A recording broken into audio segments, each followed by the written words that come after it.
কি জায়গা ছোট ছোট যে নিয়ম হতে পারে নকল হতে পারে বা আমার বাড়ি কিছু রূপান্তর করতে পারে মানে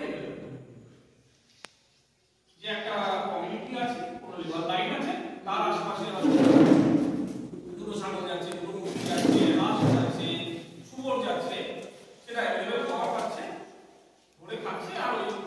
টি গার্ডেনে নিয়ে লুকিয়ে আছে সংগ্রামটা তখনই হয় হতে পারে যে টি গার্ডেন